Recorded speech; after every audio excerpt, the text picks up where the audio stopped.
Why do I think language is such an important issue?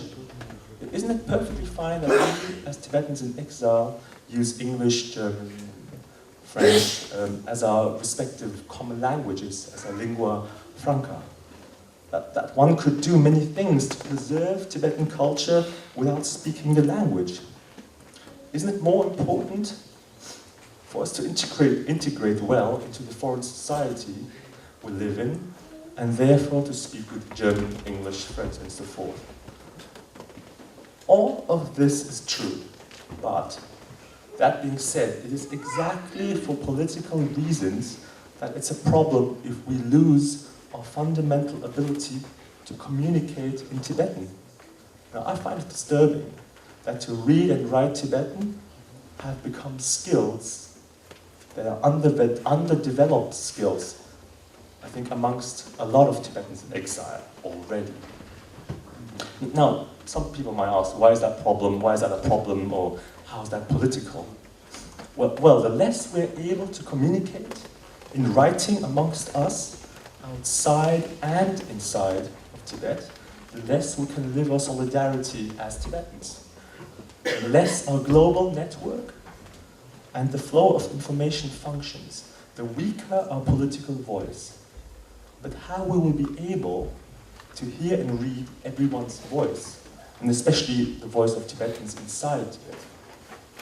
How will we, as an exiled community, be better involved in Tibetan affairs if we cannot communicate and disseminate our opinions in a common language?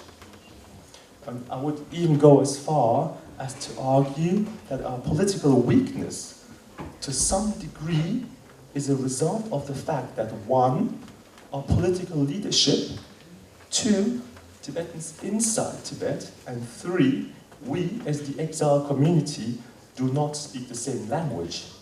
You see, there's religiously charged, highly academic Tibetan spoken amongst the political elite in Dharamsala. Inside Tibet, there's urban and rural Tibetan, and in exile we have Tibetan, which is passed down within families, mixed with all kinds of other languages. And at the beginning, I promised you that there's some action that we can do and we can take now. And I think it's obvious what we need to do. We need to find doable, pragmatic solutions to solve problems. For example, again, think about our language. Don't you think that Tibetan is a language that is unbelievably complex and therefore very difficult to master? Why not try learning Tibetan become easier? We should be enabled to communicate in Tibetan via literature, by email, Twitter, Facebook, you name it. Otherwise, I believe that our next generation will not be able to communicate in Tibetan, and our Tibetan will become a purely academic affair. To be concrete, and this is exactly where our workshop on culture has to step in. So in order to know how to stop the possible fading away of the Tibetan language, for example. Just to drop a few ideas, instead of having these very long lines of Tibetan characters which make learning Tibetan difficult, why don't we just separate words in writing? It would be quite a simple solution. Also, just like introducing standard punctuation. We could, of course, have classical Tibetan on the one side and have a simplified modern Tibetan on the other side. And, well, you might have other ideas how to simplify Tibetan or to make it easier, how to make it easier to learn and master. And I think, basically, to discuss this topic, you do not need to be a language academic. Quite to the contrary, I think it's very important that we continue using our common sense how to find sensible solutions. And remember, a language reform is just one example of what we can do for our Tibetan culture. This is only the start of something much, much bigger.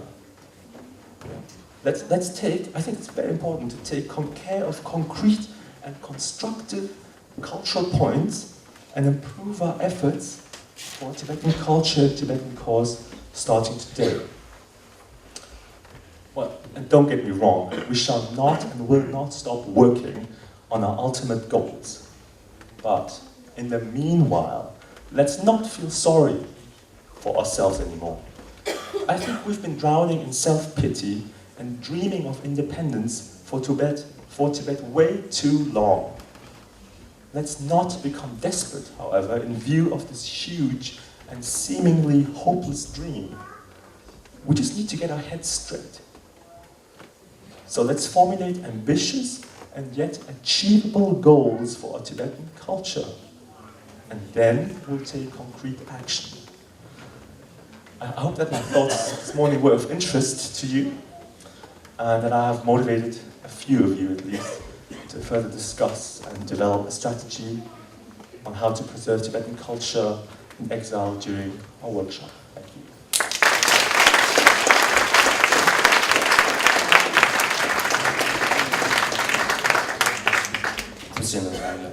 The second instructor for this workshop is Tsedun Kansala. She was born in 1983 and has a master's degree in political science from University of Zurich. As board member of the Tibetan Youth Association in Europe, she was actively involved in the organization of the first Youth Parliament under the slogan "We are Tibet" in 2010. She's also a member of the Film for Tibet Association, which supports the work of Tibetan filmmakers like Thundu Bongchen, who made the critically acclaimed short film Chikdril or Leaving Fear Behind. Tataygazu shoki ki zirin di shuki yinwa shela siwa shela ki parsensi ani shuzu tambo di chegala ani tat susu ki this erosion sabjon kawaii image sada sabjon kawa pa susu kyesha service ipege nawa ali yus tochena